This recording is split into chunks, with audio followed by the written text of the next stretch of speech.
Cuan gede dari kripto. Jangan lupa pajaknya bro. Banyak orang yang udah tajir lewat kripto tapi nggak sadar kalau sejak Mei 2022, pemerintah Indonesia tuh udah mulai narikin pajak dari setiap transaksi aset kripto. Mau reminder aja nih guys, kalau deadline lapor pajak kripto itu tuh udah makin deket, yaitu 31 Maret 2025. Jadi jangan sampai gara-gara lo nggak lapor, cuan lo malah kepotong buat bayar denda. Santai, nggak ribet kok. Gue bakal kasih tahu cara lapor pajak yang simple biar lo tetap aman. Hai semua, balik lagi sama gue Shena di Koinvestasi. Di video kali ini gue bakal ngebahas pajak kripto. Itu apaan sih? Gimana sih cara ngitung pajak kripto? Terus kenapa sih kita harus segala-gala lapor pajak kripto? Nah, ayo kita bahas nih di sini. Buat lo yang udah nyemplung di dunia kripto, wajib banget tahu kalau sejak 1 Mei 2022, pemerintah itu tuh udah resmi narikin pajak dari transaksi aset kripto. Jadi, cuan dari trading atau jualan kripto tuh sekarang nggak cuma buat dompet lo aja, tapi juga harus dipotong buat pajak. Berdasarkan regulasi PMK nomor 68/PMK.03/2022, setiap transaksi kripto itu dikenakan pajak penghasilan atau PPh pasal 22 final.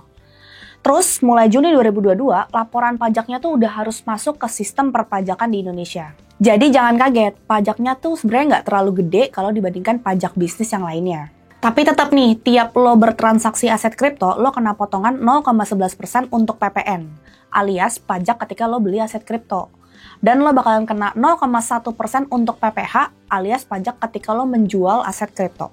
Nah, buat lo yang transaksi di exchange yang sudah terregulasi atau yang udah register, tenang aja karena potongan pajaknya tuh langsung dipotong secara otomatis setiap transaksi. Jadi lo nggak perlu repot-repot ngitung sendiri, tapi tetap harus lapor pajak ya. Gue akan kasih tahu cara lapor pajak, jadi langsung aja nih kita masuk ke caranya. Jangan lupa ya, lo pastiin pakai bukti potong pajak terbaru dari exchange atau platform kripto yang lo pakai. Jadi khusus yang penghasilannya lebih dari 60 juta per tahun dan udah kerja minimal 1 tahun, lo tuh wajib pakai SPT 1770S buat lapor pajak. Caranya gampang banget kok, ikutin aja nih langkah-langkahnya. Pertama, kita bisa buka djponline.pajak.go.id. Masukin NPWP, password, dan kode keamanan, terus pencet login. Kedua, di halaman utama, cari menu lapor. Terus pilih e-filing, biar lo bisa isi laporan pajak online tanpa perlu ke kantor pajaknya. Setelah itu, lo bisa klik buat SPT. Nah, habis itu bakal ada beberapa pertanyaan. Pas di pertanyaan nomor 4, pilih opsi pakai formulir. Terus klik SPT 1770S buat lanjut ke tahap berikutnya. Nah, habis lo bikin SPT dan jawab beberapa pertanyaan, lo bisa langsung masukin tahun pajak yang pengen lo laporin. Terus milih status SPT. Biasanya sih pilihnya normal, kalau ini pertama kali lo lapor untuk tahun itu. Setelah itu, klik aja selanjutnya. Nah, abis lo isi data formulir, lo bisa ke bagian sumber atau jenis penghasilan dan cari nomor 14 tuh untuk melaporkan penghasilan dari kripto. Untuk bagian DPP dan PPh terutang, lo bisa lihat di laporan pajak yang bisa di-download di exchange yang lo pakai. Setelah lo udah masukin semua data yang diperluin, lo bisa langsung lanjut dengan klik simpan. Langkah terakhir sebelum ngirim, lo bisa langsung ke bagian daftar harta, terus klik tambah, terus isi data-datanya. Isi kode harta dengan nomor 039 strip investasi lainnya, terus nama hartanya lo bisa tulis misalnya Bitcoin atau Ethereum, dan tahun perolehannya serta keterangannya. Kalau udah selesai diisi semua, lo klik simpan biar data lo ke-record di sistem. Nah, habis itu lo cek lagi deh semua data yang udah lo masukin dan pastiin semuanya udah bener. Setelah itu, klik lanjutkan buat ngecek apakah lo kurang atau lebih bayar pajaknya. Kalau semua data udah oke, klik kirim SPT dan bukti laporan bakal dikirim ke email lo. Selesai deh udah. Sekarang lo udah resmi lapor pajak kripto, aman dari masalah dan bisa lanjut cuan tanpa worry. Nah, ini ada beberapa pertanyaan nih dari teman-teman yang masuk ke Instagramnya Koinvestasi.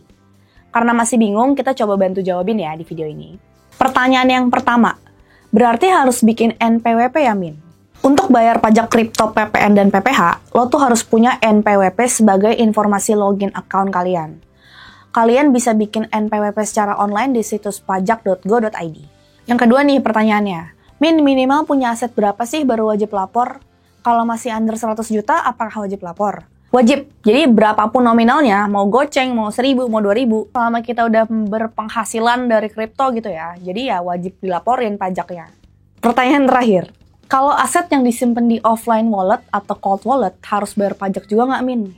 Bagus nih pertanyaannya. Tetap harus lapor. Jadi aset yang disimpan itu tuh harus dilaporin biar nantinya bisa dipertanggungjawabkan.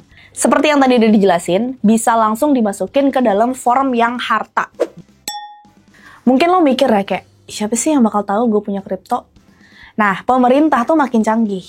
Bisa tracking transaksi kripto lo. Jadi, kalau lo ketahuan gak lapor pajak, ya siap-siap kena denda, bunga, atau bahkan sanksi pidana buat pelanggaran berat. Selain itu juga sebenarnya kalau ketahuan gak ketahuan kan kayaknya pajak tuh memang bagian dari tanggung jawab kita ya sebagai warga negara yang baik. Jadi, lapor aja gak sih? Nah, sekarang kita ngebahas tentang denda. Terus dendanya apa sih kalau kita telat bayar pajak kripto? Kita bakal kena denda 2% per bulan dari pajak yang terutang dan itu bakal nambah terus. Jadi biar aman dan gak ribet, ya udahlah bayar pajak aja tepat waktu dan mari kita mendukung ekosistem kripto yang sehat di Indonesia. Dengan lapor pajak, lo juga bisa berkontribusi bikin ekosistem kripto di Indonesia yang makin diakui secara legal. Semakin banyak orang yang lapor pajak kripto, makin gede juga nih kemungkinan regulasi jadi lebih jelas dan makin banyak investor gede yang bakal masuk ke Indonesia. Terus kesimpulannya apa?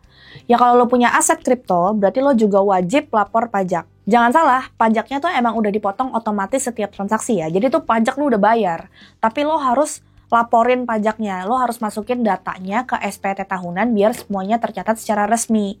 Gitu. Jadi ini tuh bukan bayar pajak, tapi lapor pajak. Kalian jangan anggap ini sepele, karena kalau kalian skip lapor, bisa aja nanti lo akan kena masalah di kemudian hari. Jadi, lebih baik main aman dari sekarang, biar cuan lo tetap lancar tanpa hambatan. Jangan lupa like, share, dan subscribe di Koinvestasi, karena di Koinvestasi, semua bisa kripto.